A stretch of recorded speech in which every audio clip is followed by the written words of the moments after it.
इस नए और बेहद अहम विश्लेषण में आप सभी का स्वागत है। तो फाइनली रेलवे ने बहुप्रतीक्षित टेक्नीशियन 2026 की रिक्तियों का ऐलान कर दिया है। आज के इस एक्सप्लेनर में हम इन नई वैकेंसियों के हर एक पहलू को बिल्कुल आसान भाषा में डिकोड करने वाले हैं। तो बिना किसी देरी के चलिए सीधे इन रोमांचक आंकड़ों पर आते हैं। आज की हमारी चर्चा का रोड मैप बिल्कुल क्लियर है। हम बात करेंगे 65 नई रिक्तियों की, ग्रेड 1 और ग्रेड 3 के बीच के अंतर की, सिलेबस और सिलेक्शन प्रोसेस की, असल में कंपटीशन कितना होगा, और अंत में देखेंगे रेलवे एग्जाम्स का पूरा टाइमलाइन। चलिए सबसे पहले शुरुआत करते हैं इन नए टेक्नीशियन वैकेंसियों के आंकड़ों से। इस नंबर को अपने दिमाग में अच्छे से बैठा लीजिए, 6565।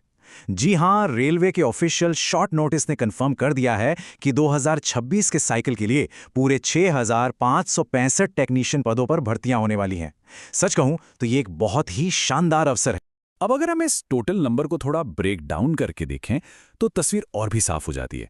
आप देख सकते हैं कि इन नौकरियों का सबसे बड़ा हिस्सा यानी 6242 रिक्तियां सीधे तौर पर टेक्नीशियन ग्रेड 3 के लिए हैं, और दूसरी तरफ ग्रेड 1 के हिस्से में 323 रिक्तियां आई हैं।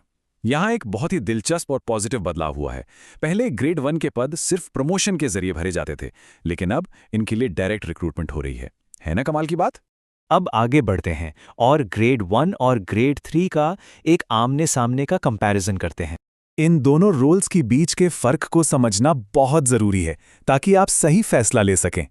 ग्रेड 1 की बात करें तो यहाँ पे लेवल 5 लागू होता है, जिसका मतलब है कि शुरुआती सैलरी लगभग 50,000 के आसपास बैठेगी। साथ ही उम्र सीमा भी थोड़ी चौड़ी है, 18 से 33 साल तक। इसके मुकाबले ग्रेड 3 में पे लेवल 2 है, जहां सैलरी 35,000 से 40,000 के ब्रैकेट में होगी, और इसकी आयु सीमा थोड़ी सख्त है, 18 से 30 साल। पढ़ाई लिखाई यानी एजुकेशनल क्वालिफिकेशन के मामले में रेलवे ने लकीर बिल्कुल साफ खींच दी है।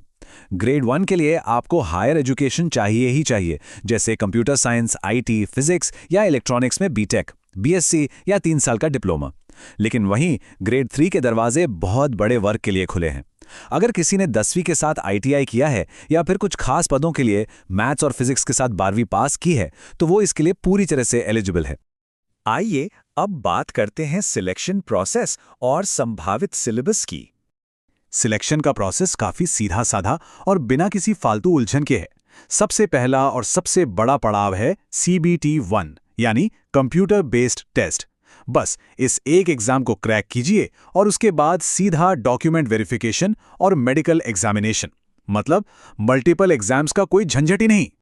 अब आते हैं सिलेबस पर, जहां कुछ बहुत बड़े गेम चेंजिंग बदलाव हो सकते हैं। मेन सब्जेक्ट्स तो वही रहेंगे, मैथ्स, रीजनिंग और साइंस, लेकिन अगर हम असिस्टेंट लोको पायलट के हालिया पैटर्न को देखें तो बहुत ज्यादा चांसेस हैं कि जनरल नॉलेज यानी जीके को पूरी तरह से हटा दिया जाए। सोचिए ये कितनी बड़ी राहत होगी। हालांकि एक बात का ध्यान रखना होगा कि ग्रेड 1 वालों को बेसिक साइंस और इंजीनियरिंग का एक एक्स्ट्रा सेक्शन पढ़ना पड़ेगा। चलिए अब उस सवाल पर आते हैं जो शायद आपके दिमाग में सबसे ज्यादा घूम रहा होगा, कंपटीशन। आंकड़ों को सही तरीके से समझना बहुत जरूरी है। देखिए, पास्ट ट्रेंड्स बताते हैं कि करीब 8 से 10 लाख फॉर्म भरे जा सकते हैं। सुनकर थोड़ा डर लगा, लेकिन रुकिए, असली खेल तो एग्जाम वाले दिन होता है। सच्चाई ये है कि मुश्किल से 2 लाख लोग ही परीक्षा देने सेंटर तक पहुंचते हैं। तो आपकी जो असली टक्कर है वो 10 लाख से नहीं, बल्कि उन 2 लाख सीरियस कैंडिडेट से है जो इन 6565 सीटों के लिए लड़ रहे हैं। अब आप सोच रहे होंगे कि कंपटीशन इतना कम कैसे हो गया। इसका सीधा सा जवाब है वो टेक्निकल फिल्टर, जिसके बारे में हमने अभी बात की थी। ग्रुप डी जैसी जनरल एग्जाम्स में जहां 1 करोड़ तक फॉर्म आ जाते हैं, उसकी तुलना में ये एक बहुत ही फोकस्ड अपॉर्चुनिटी है। सिर्फ वही लोग इसमें आ सकते हैं जिनके पास वो खास टेक्निकल डिग्री या डिप्लोमा है। फाइनली आइए नजर डालते हैं सबसे क्रिटिकल हिस्से पर, अपकमिंग एग्जाम्स की टाइमलाइन। कैलेंडर में ये तारीखें अभी से मार्क कर लीजिए। 30 जून 2026 से एप्लीकेशन विंडो खुल जाएगी और 29 जुलाई 2026 को बंद हो जाएगी। लेकिन सबसे ज्यादा ध्यान देने वाली बात यह है कि फॉर्म भरने के बाद तैयारी के लिए सिर्फ 4 से 5 महीने का ही समय मिलेगा। टाइमर अभी से टिक टिक कर रहा है। और कहानी सिर्फ एक एग्जाम पर खत्म नहीं होती। रेलवे बोर्ड का जो अपकमिंग कैलेंडर है वो फुल ऑन एक्शन मोड में है। जून 2026 में टेक्नीशियन के साथ साथ सेक्शन कंट्रोलर और जे की वैकेंसियां लाइन में हैं। उसके तुरंत बाद जुलाई या अगस्त में एनटीपीसी और फिर साल के आखिर तक ग्रुप डी के पद। मतलब बैक टू बैक एग्जाम्स की बारिश होने वाली है। इस पूरे सिनेरियो को एक सोर्स ने बहुत ही सटीक तरीके से बयां किया है। सांस लेने का मौका नहीं मिलेगा। लिटरली इसका सीधा सा मतलब यह है कि एक बार ये एग्जाम सीजन शुरू हुआ तो रेलवे बोर्ड 2 एग्जाम्स के बीच आपको रिलैक्स करने का बिल्कुल भी टाइम नहीं देने वाला है। एक पेपर खत्म होगा और दूसरे की डेट सामने खड़ी होगी। तो इस पूरी चर्चा को समेटते हुए हम एक बहुत ही गंभीर सवाल पर आकर रुकते हैं। समय रेत की तरह फिसल रहा है और एक के बाद एक एग्जाम्स दरवाजे पर दस्तक देने वाले हैं। ऐसे में सबसे बड़ा चैलेंज ये है कि मैथ्स, रीजनिंग और साइंस जैसे कॉमन सब्जेक्ट्स की तैयारी को किस तरह स्ट्रैटेजिक बनाया जाए कि वो एक साथ कई एग्जाम्स में काम आ सके।